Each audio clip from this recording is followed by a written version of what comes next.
going to launch into a new section of the same tractate that we've viewed previously, Bava Metzia, which is full of so many fascinating topics, varied topics, mainly about questions of ownership and business and financial transactions, a lot of it. And we're going to go into a section in the Mishnah and then the Gemara that discusses the laws of onah. Onah means literally trickery or fraud. It means where you've done a business deal, you've sold something, but the price was not accurate that you sold it for. And this could go either way. There's trickery where the seller tricks the buyer, and there's trickery where the buyer tricks the seller. The seller tricks the buyer by charging him more than is fair, or the buyer could trick the seller by charging him, by paying less, convincing him that what he's selling is worth less than it really is.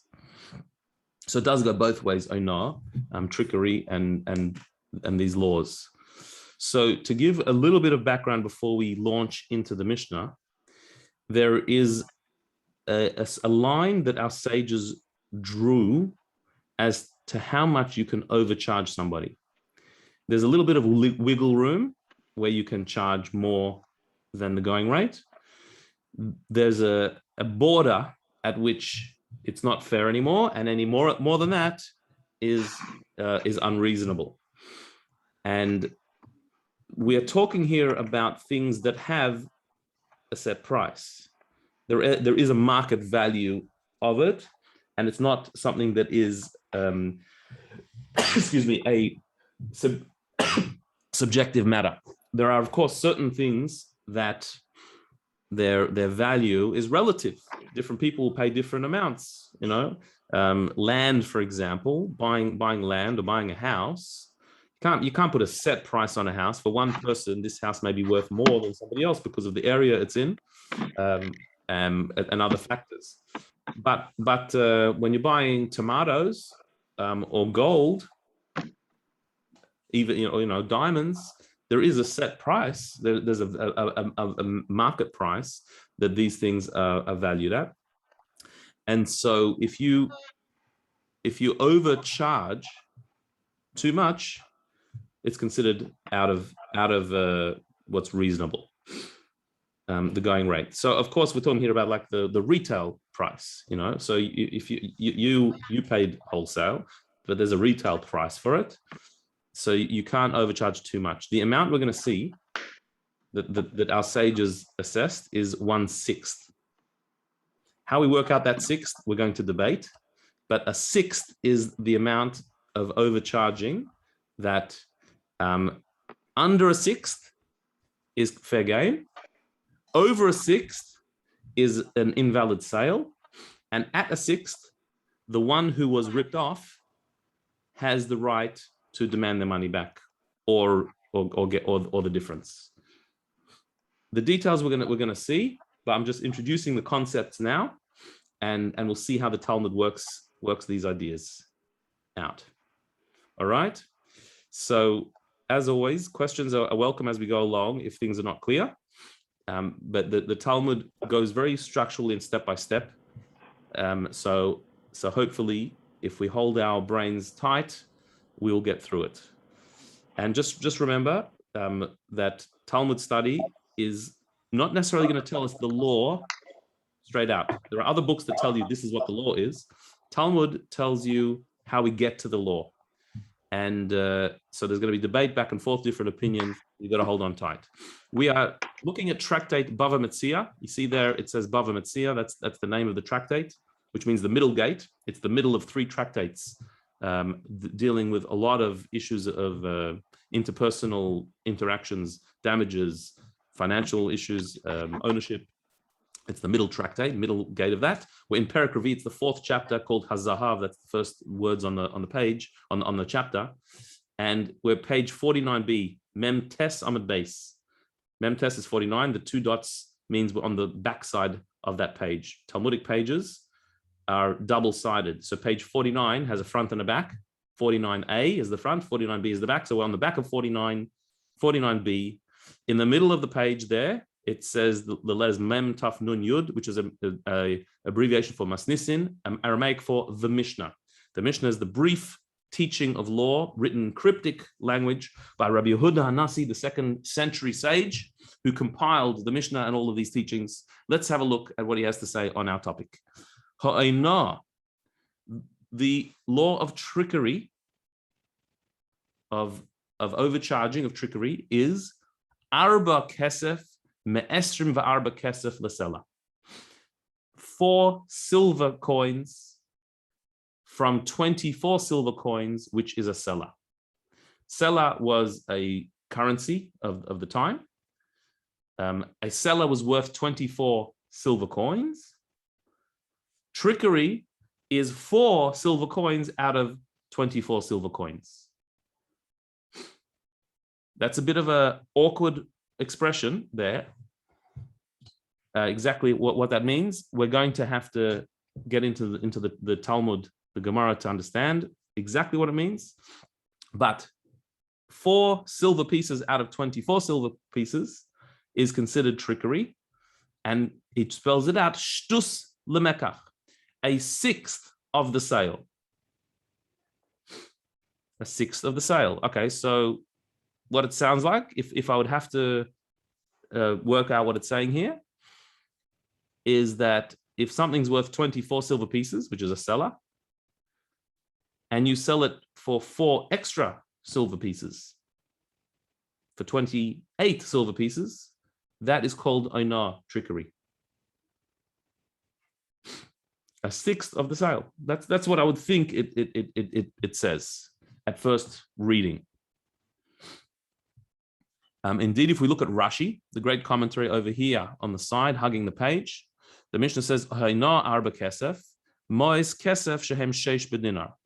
So he's now just giving the exchange rate. 4 silver pieces. We're talking about mois. A ma is another silver coin, the name of a domination of coinage in ancient, actually Babylon and Israel as well, in the Middle East. So ma kesef, which is a sixth of a dinar, sheish b'dinar. 6 ma kesef would make a dinar, and 24 me'esrim va'arba kesef l'sela. So 24 silver pieces make a sela. Im haya hamekach b'dmei hasela shuchaf dalid mois. Says Rashi, if the sale was worth a sela, which is 24 ma'os, 24 silver coins, then the trickery is 1/6 of the sale. You have to return the 4 coins of kesef. So from that Rashi,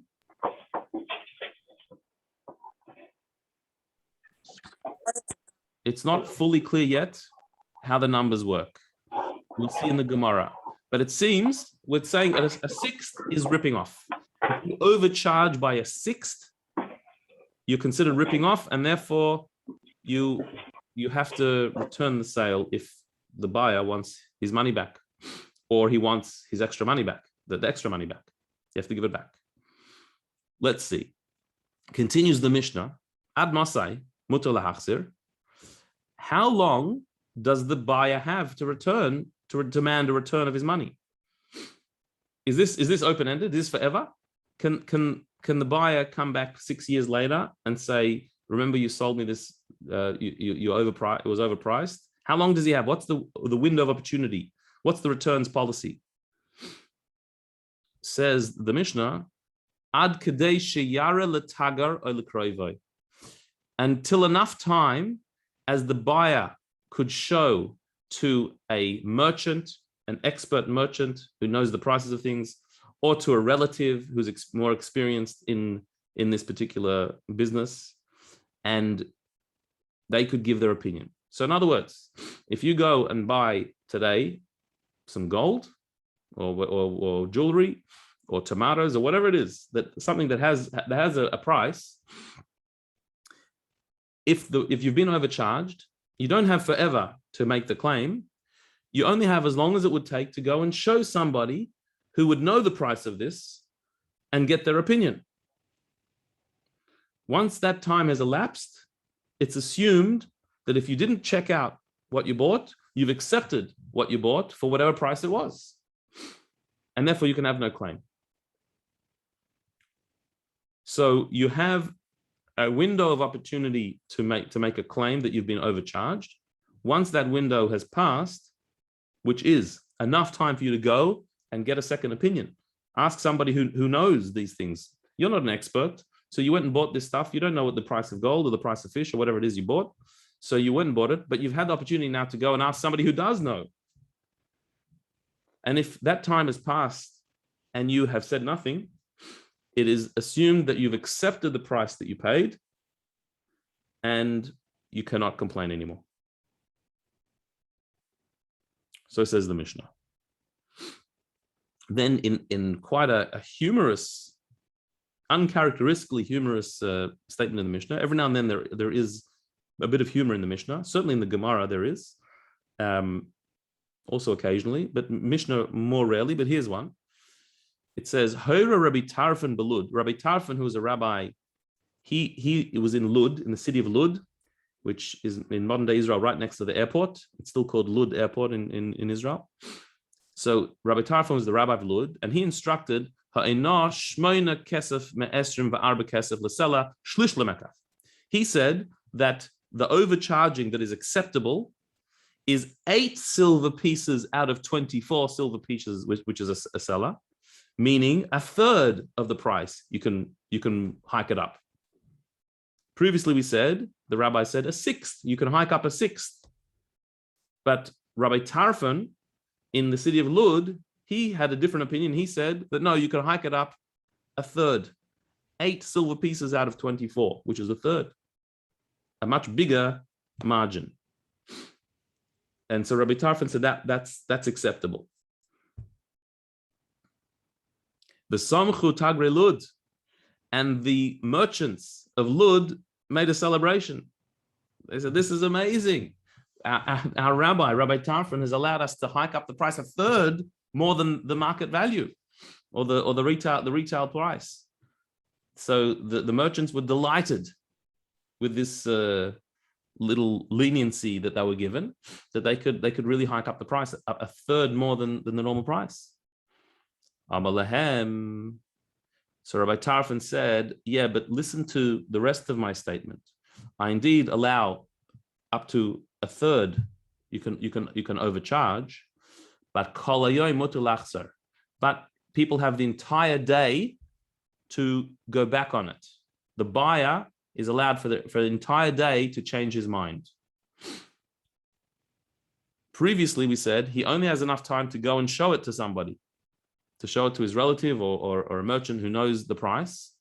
That assumedly, how long does it take to go and show somebody? An hour? 2 hours?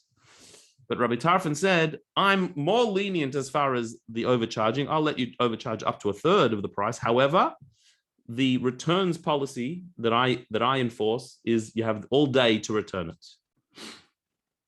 In our days, we expect a 30-day return policy. But in those days, you walk down to the market, you bought, you took it home.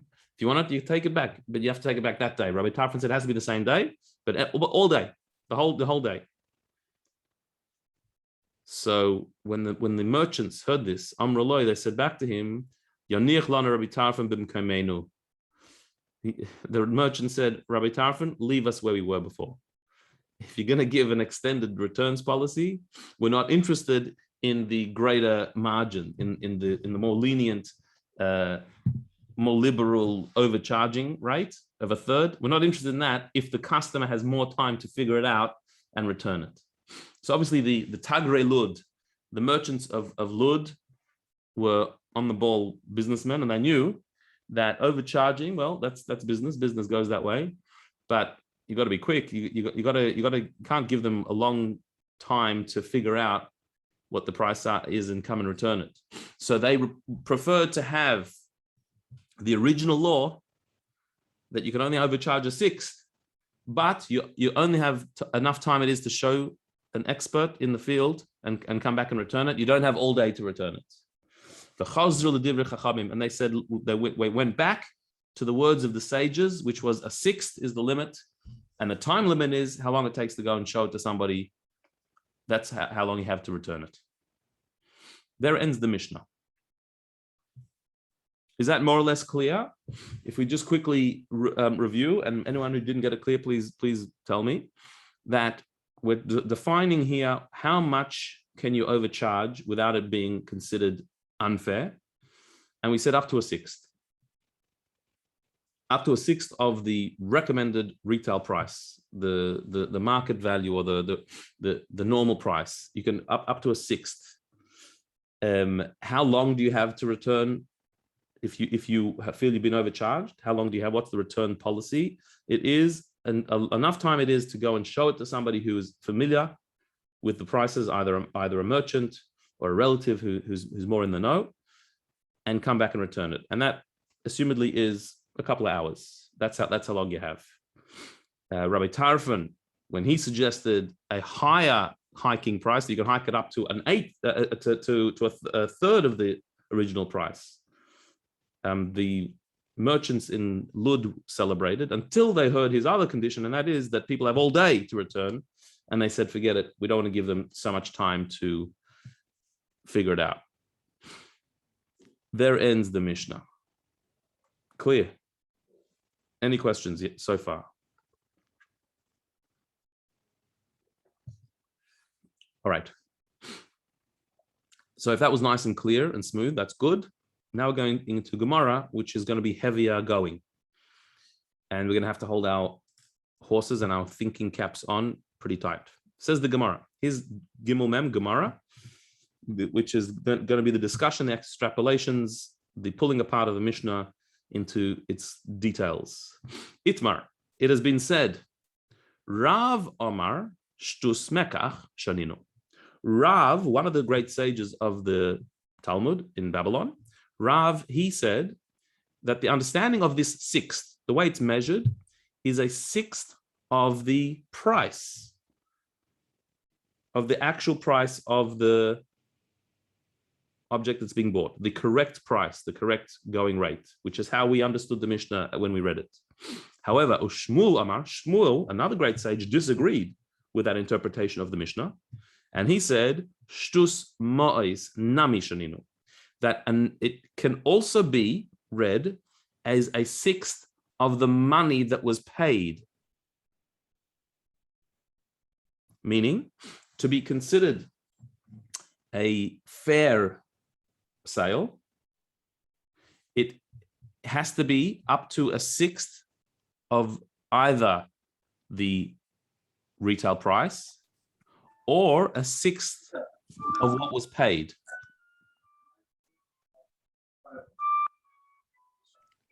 How do we get that? How do we understand that?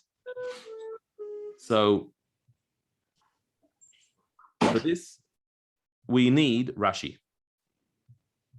What we've got here is a disagreement between Rav and Shmuel, two rabbis of the Talmud, of the Gemara, as to exactly how to understand the Mishnah. The Mishnah said you can overcharge up to a sixth. How do we work out that sixth? Is it a sixth of the original price, or is it a sixth of the paid price? Look at Rashi. Shtus mekach sheninu. This is Rashi. A sixth of the price. That's what Rav said. Dafke katani masnisin shtus lemekach. The Mishnah is specifically and only saying that the overcharging is up to a sixth of the retail price. She'im ha'ina shtus l'shavya shel mekach. If the overcharging was a sixth of the value of the item, hava'ina, that's considered overcharging. A sixth is overcharging. Aval im pachas a yoser. But if the overcharging was less than a sixth or more than a sixth, afa pi sheyeshna shtus etzel mois shenosen zeh ein zeh kori shtus lios boydin oina. If it's more or less, then it's not called oina. If it's less than a sixth, of the price, then it's called fair. It's fair to overcharge less than a sixth of the price. If it's more than a sixth, then it's cancelled. The sale is cancelled. That's ridiculous. It's totally not fair. If it's a sixth, exactly a sixth, so then it is an option for the one who was overcharged to get his money back or get the difference back. That's how Rav understood the Mishnah. V'zehu din oina shtus liyos hamekach kayam ve'ein echad yochel lachzer ela machzir oina. That in the case of exactly a sixth, so the din of trickery, says Rashi, is when a sixth is overcharged, the sale stands, and no one can actually get out of that sale. Ela machzir oina, only the extra can be returned. I said incorrectly a minute ago. When exactly a sixth is overcharged, the sale stands, but the buyer can demand, I want to get back the extra that you overcharged me. Aval im pachas mishtus, but if the overcharging was less than a sixth, mechilahi, it's considered accepted. When the overcharging was less than a sixth, we consider that every buyer knows that sellers sometimes overcharge. There's a certain acceptable level of overcharging, and that is up to a sixth of the retail price. Ve'ein machzir lo klum, and he doesn't have to return anything. If the buyer went to his friend and said, how much is this worth? And he found out that he paid less than a sixth more than the value, he can't come and demand that extra money back, because that's considered, that's the wiggle room that we give the salesman. If im yoser al shtus, but if it's more than a sixth, shneim chozrim, then both of them have the right to cancel this sale.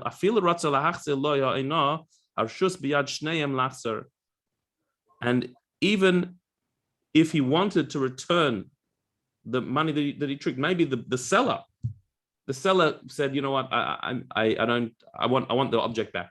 The buyer might say, no, I want to keep it. But when if it was sold for over a sixth, the sale is null and void.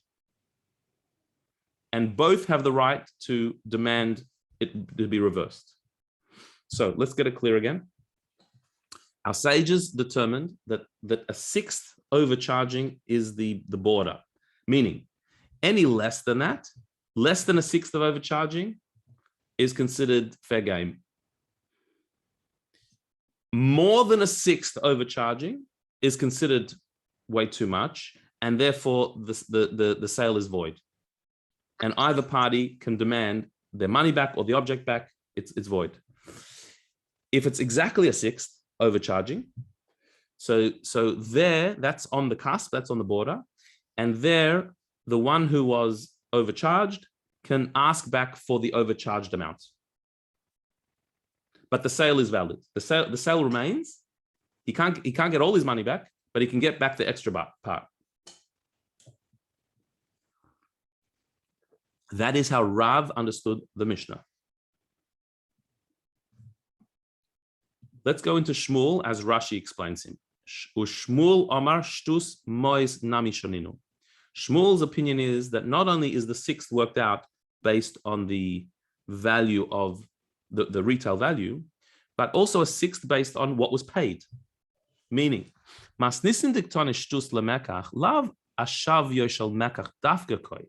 When the Mishnah says that a sixth more than the sale, than the value of the object is considered trickery, it doesn't only mean a sixth of the retail price. Ela kol hatnai kori mekach ben mois shenitnu boy ben demei hachefetz.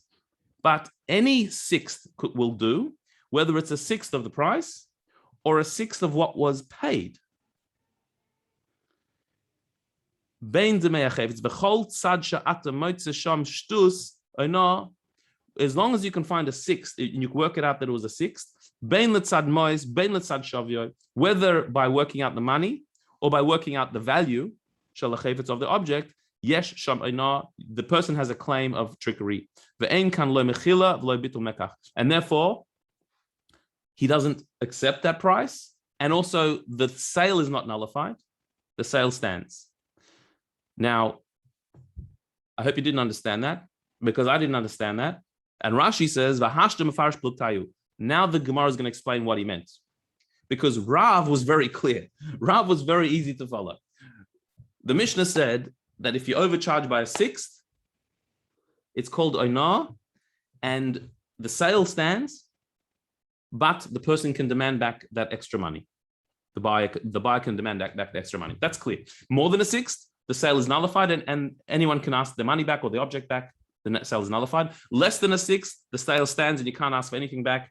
That's life. That's business. That's how Rav explained it. Shmuel said the sixth is not only worked out by the sale price, but also by the money that was paid. What does he mean? For this, we're going to have to go back into the Gemara.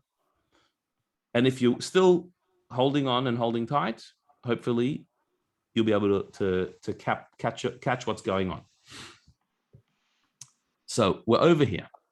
I'll start the Gemara again. Itmar Rav Amar Shtus Mekach Shaninu. Rav said the sixth means the sixth of the sale price. Ushmul Amar, but Shmuel disagreed and said Shtus Mois Nami Shaninu. It also means the sixth of the money.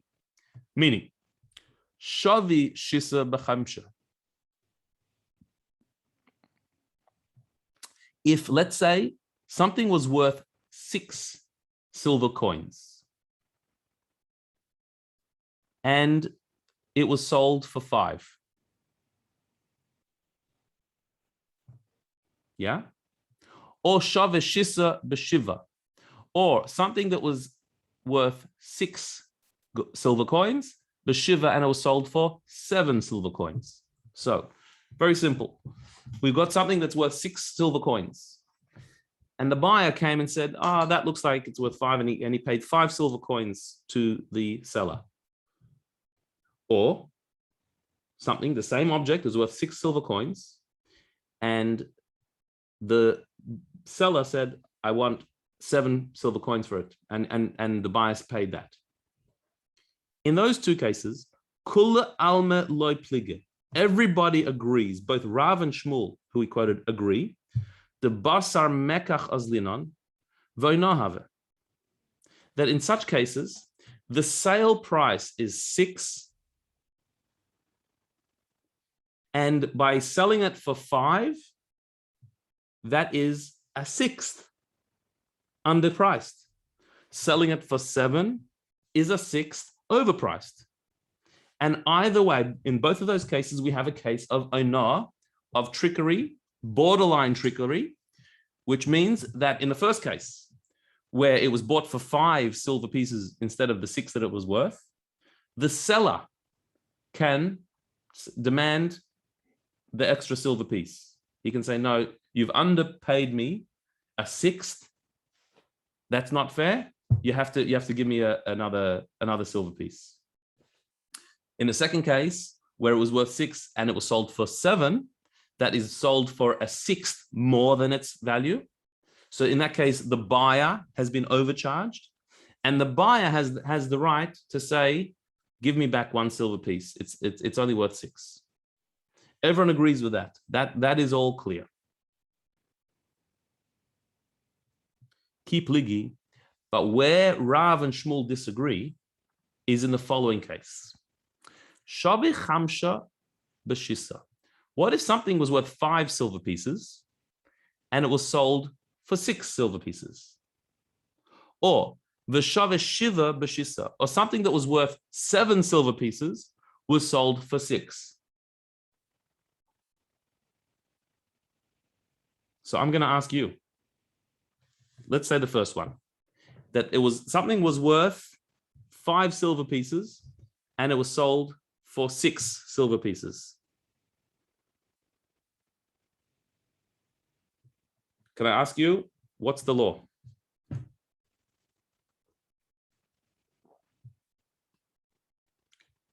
Any mathematicians out there?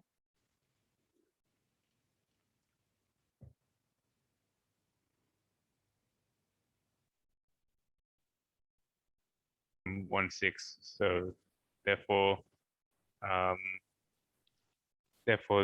they have to return it in the time that it would take to get someone to verify the actual price of it. So correct.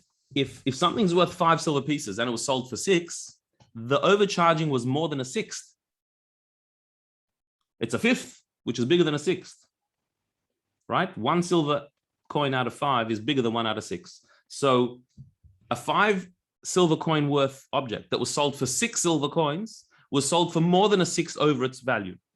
And according to what we said until now, if you sell something for over 6 of the value, the sale is void, and either buyer or seller can come and say, I want my money or I want the object back. So too, if something was worth 7 silver pieces and it was sold for 6 silver pieces, what happens there?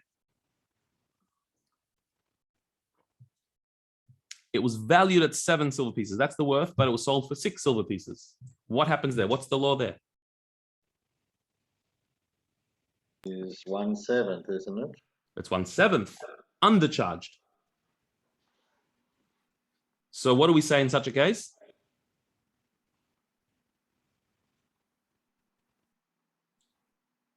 A discrepancy of a 7th, which is less than a 6th, we say that's through the keeper. No one can complain there. That's business. Business is that there's some discrepancy. Sometimes you're overcharged, sometimes you're undercharged. But if it's under a 6th, sale remains and no one can complain. You can't ask for any money back or you can't ask for the object back. It's done. So if it was worth 7 and it was sold for 6, that is a 7th undercharged and therefore no one can have a claim. That is what Rav says. Shmuel says differently. And here we hear what Shmuel's opinion is. Lishmuel, according to Shmuel, the Amar Basa Moisas Linon, Shmuel says we don't only calculate the 6th by the price, the correct price, and say it can go over or under less than a 6th, but we also work it out by the money that was paid, meaning both these cases where it was worth 5 and was sold for 6, or it was worth 7 and it was sold for 6, both of those cases are called oinah. It's trickery. It's called a 6th. Why? Because Shmuel says we can work out the 6th either way, either the price plus or minus a 6, or what was paid plus or minus a 6. So in this case, if it was worth 5 and it was paid and 6 was paid, so the extra, that 1 silver coin extra, is a 6th of what was paid. That's right. Or if it's worth 7 silver coins and he paid 6 silver coins for it, what was paid is a 6th less. But because the value of it is a 6th more than what he paid. He paid 6 silver coins. A 6th of that is 1 coin, which is what he should have paid. In other words, what Shmuel says is that this 6th, this idea of 1/6, is a bit more flexible, a bit broader than Rav thinks. Rav said, and Rav, to be honest, was much more simple and straightforward and easy to understand, and I guess more familiar in our logic, and that is that what does it mean that you're allowed to overcharge up to a 6th? Anything up to a 6th is fine. A 6th, you have to return that 6th, and over 6th, the sale is cancelled. What is a 6th? A 6th of the price. A 6th of the sale price. Very simple, straightforward. Shmuel says we're a bit more flexible with this law, that the 6th could be the 6th of the price or the 6th of what you paid. Meaning, is what you paid a 6th more than the correct price, or a 6th less than the correct price? Then we can also enact the rule of oinah, and that is that when the buyer has been charged a 6th more, meaning what he paid is a 6th more than the correct price, then the buyer can demand that coin back. that extra coin back.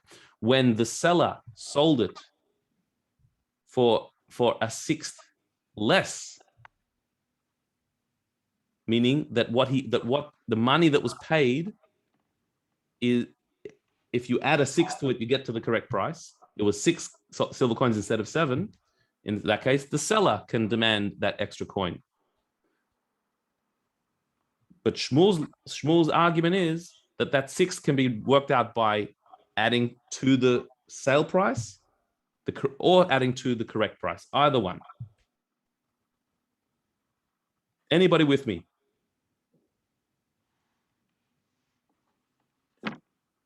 It's like the Jewish waiter at the Jewish restaurant. Is anything okay? Is anything okay? Anyone with me with Shmuel? I followed the Rav. I just lost the plot on Shmuel.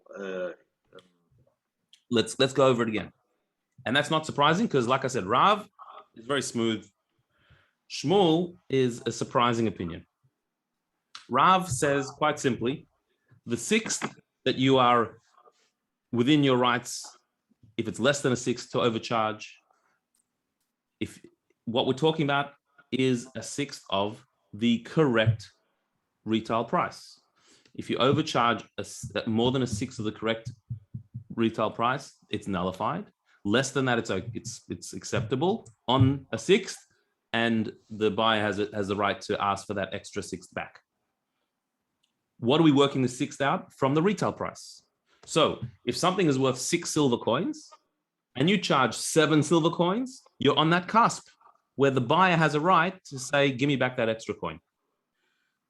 If it was worth 6 silver coins and you charge 5 silver coins, in that case, the buyer has tricked you, has underpaid you, and you, the seller, have the right to say, please give me that extra silver coin. You have to pay that extra coin.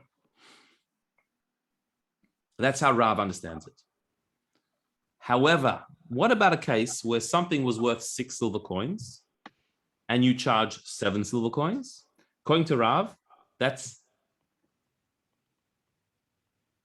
the example of a sixth extra.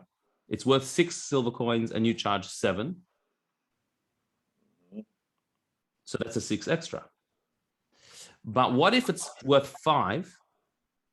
The retail value is 5 silver coins, and you sold it for 6 silver coins. How much have you overcharged there? A fifth? A fifth. A fifth is bigger than a sixth. According to Rav, that's overcharging. That's overcharging. That's nullified. That's null and void. According to Shmuel, he disagrees and says no, because what you paid is 6 silver coins. You overpaid a sixth, meaning a sixth of what you paid is the overpayment. So what he's saying is the margin versus the retail price point, right? That, how do you work out the margin? So you work out margin like this. If you sell for 6, it costs you 5. Your margin's 1 on 6. Right, which is a sixth. Beautiful. That's a way to say that that's a sixth. So Shmuel's happy with either way. You can either add a sixth to the retail price, or subtract a sixth from what was paid. If either way you can get a sixth, then the laws of Onar kick in. That this is on the cusp where the buyer can demand back the extra that he paid. Yeah. Wait a second. Is this maybe Michael would know better than me, but unless anyone else is an accountant, but is this actually the difference between markup and margin, the way that it's used in that terminology? I don't think so, Jack, because this is not comparing the amount to the value that you bought it for. This is just based on its market value, how much you sold it for. You know what I mean? Like if the thing was Okay, so nothing to do with profit.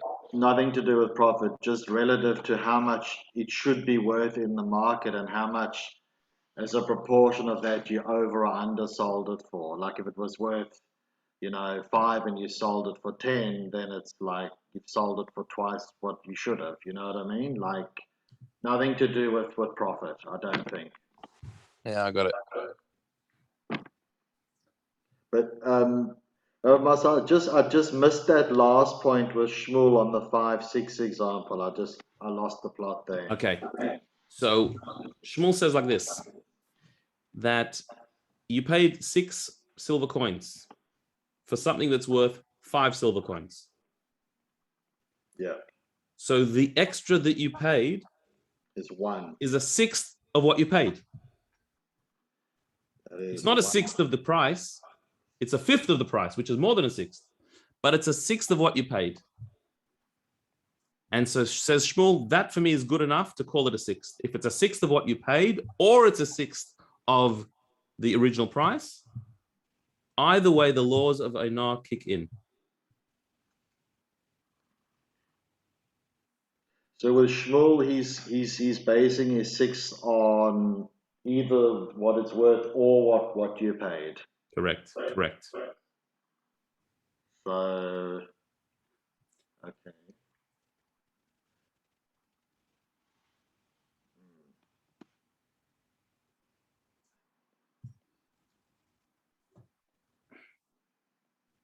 So have a look inside here. We'll see the continuation of the Gemara. So we said, L'shmuel de Amar Basa Moisas Linan Idi V'idi Einar have it.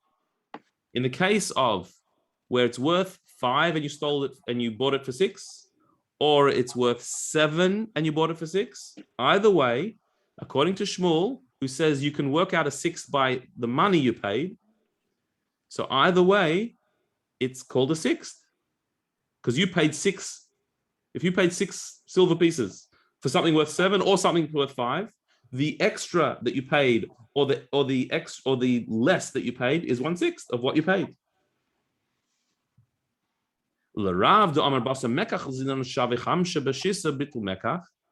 However, according to Rav, who says that we work out the sixth only based on the price of the object, not on what you paid, but the price on the object. So then something worth 5 that you bought for 6, that's more than a sixth that you overpaid. It's a fifth, and therefore the sale is null and void. Shavishiva b'shisa, and if you bought something worth 7 for 6, then that's less than a sixth, mechili hava, and therefore you lose out. You can't demand anything back from that. So basically, if I'm understanding it, according to Shmuel, something was worth 6 and you sold it for 7. That's 1/6 of what it was worth, right? Rav agrees with that, and Rav agrees that that's 1/6.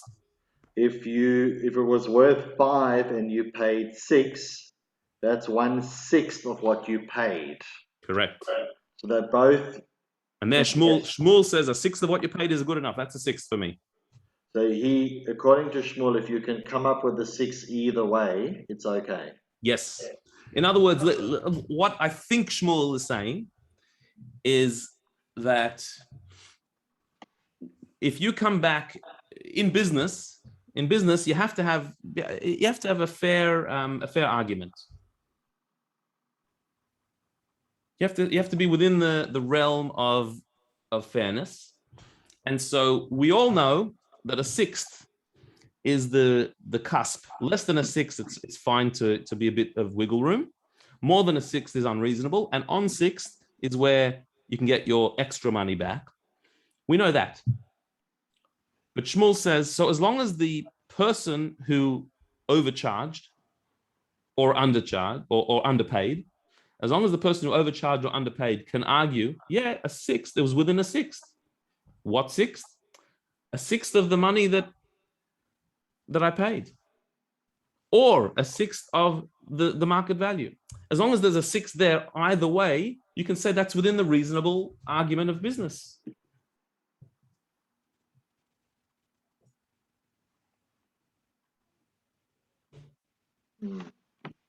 The Gemara spells that out and says,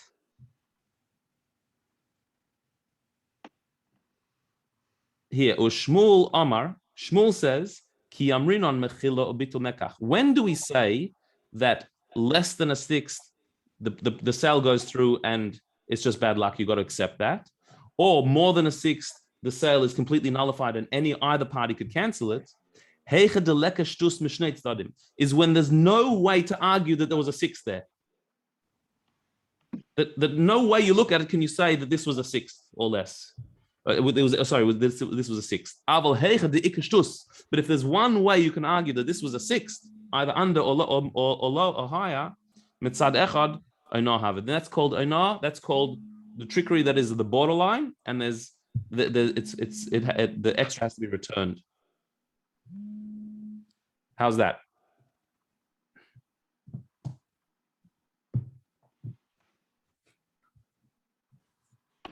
So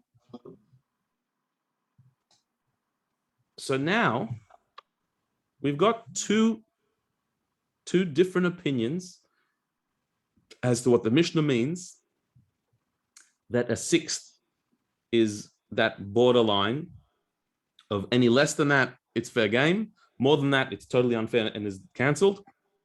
On the cusp of six, the one who felt defrauded can demand that extra bit back.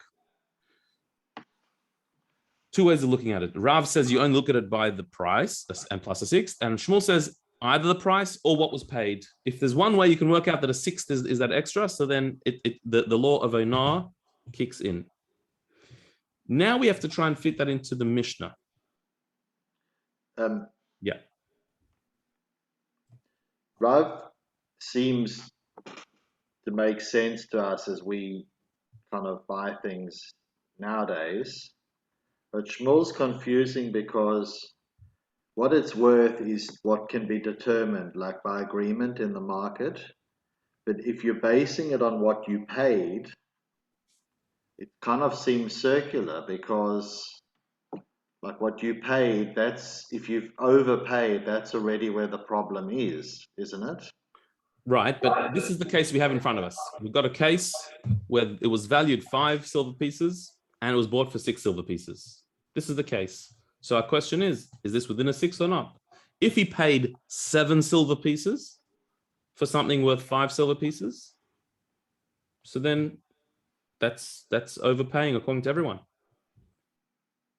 But when it's 6, so let's say I'm the merchant, and I know that this is worth 5 silver pieces, and you come in and you say, how much you will sell that for? And I say 6 silver pieces, and you take it and you go home. In my mind, how did I justify that? Well, I'm allowed to go up to a 6, right? So it's a 6th of what you received, right? So what's the 6th? You gave me 6 silver pieces. One of those silver pieces was the extra. That's 1/6. I can argue that. So you can come back to me if you come back because you went to your expert neighbor and said, look, this is what I bought. And he says, how much did you pay? I hope you didn't pay more than 5 silver pieces. I said, yeah, I paid 6. He said, it's worth 5. You come back to me. You can't cancel the sale. But you can say, I want a silver piece back. And I can say to you, I'll give you the silver piece back, but you can't demand the sale back because it's a 6th. A 6th, that does not go over the limit of saying the sale is cancelled. That's my strength in that case. And in that case, the buyer's going to say he overpaid by 1 on the value of 5, which is a 5th. But according to Shmuel, the seller can argue back, it's a 6th of what you paid. Shmuel says, we'll accept that seller's argument. But not according to Rav. It'll be a 5th. No, Rav will say a 6th of the price, and this is a 5th. It's too much. That's nullified. Mm-hmm. In the few minutes that we have remaining, we're going to just look at something interesting in Tosfos. We always like to throw in a Tosfos.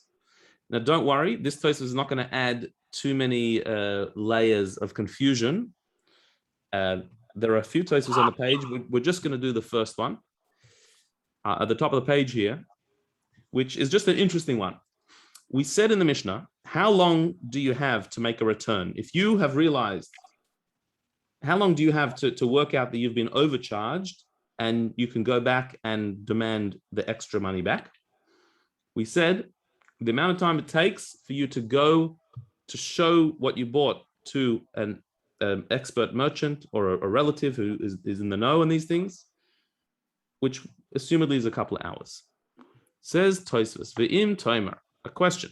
Im keino satu devarecha l'shiurim. How can the Mishnah say that this is the time that you have, however long it takes you to take it to your relative or an expert? By saying that, you've made an ambiguous law. Sometimes the expert is far away. Sometimes they're close by. So the Mishnah is supposed to give us a rule that's really clear, cut and final. By giving such a subjective measure of time, it didn't tell you half an hour, it didn't tell you 2 hours, it didn't tell you 3 days. It says however long it takes you to go and show it to an expert or a relative. What if there's no expert around? What if you're in a tiny village and the guy you bought it from, there's no one else is in that line of work, there's no competition. So how am I supposed to show it to an expert? I have no relatives who are in the know. I'm going to have to travel to the next village. So why would the Mishnah give a law that is going to be different in every single case, depending on where your nearest second opinion is? That's Tosfos' question. So the premise of Tosfos' question is that the Mishnah is giving us a law here. The law has to be equal for everybody. It has to be clear cut. It has to be something that's measurable and clear and final, not something that's so vague and dependent on the circumstances. So Tosfos answers the Shlomer. Now really, there's only one time measurement for everybody here. And that is the average time that it'll take somebody to show their purchase to an expert or to a relative to get evaluated. The average time.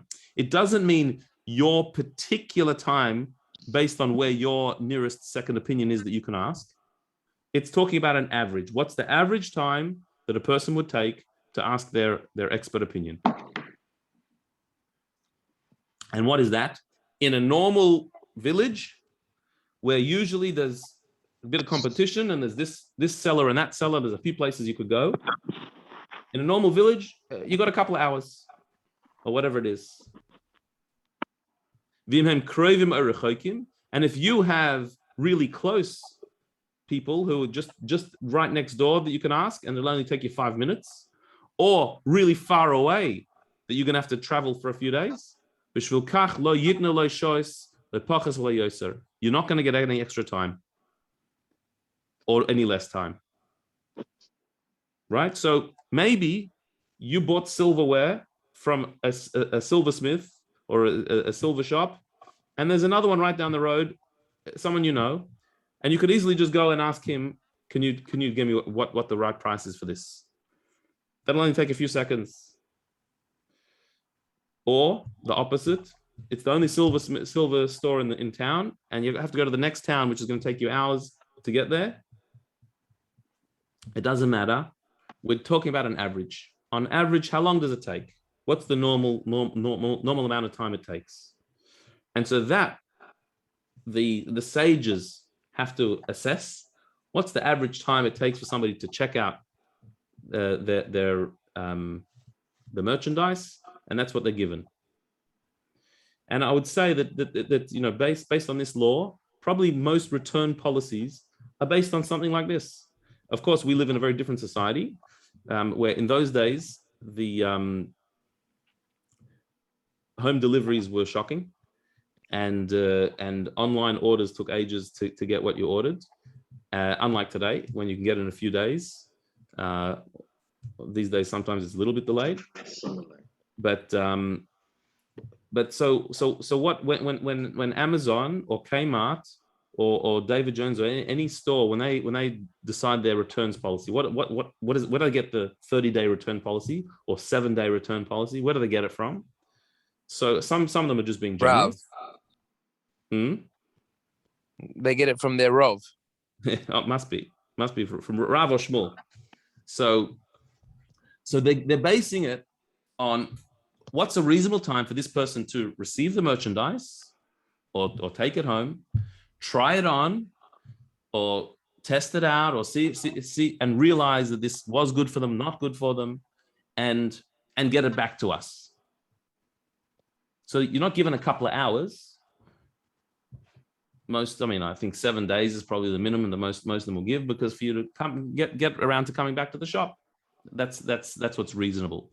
And if they're more generous, or in fact, if they want to be smart and encourage you to buy, giving a longer returns policy and a more liberal returns policy actually encourages people to buy, because they feel a bit more comfortable. I can return it 12 months.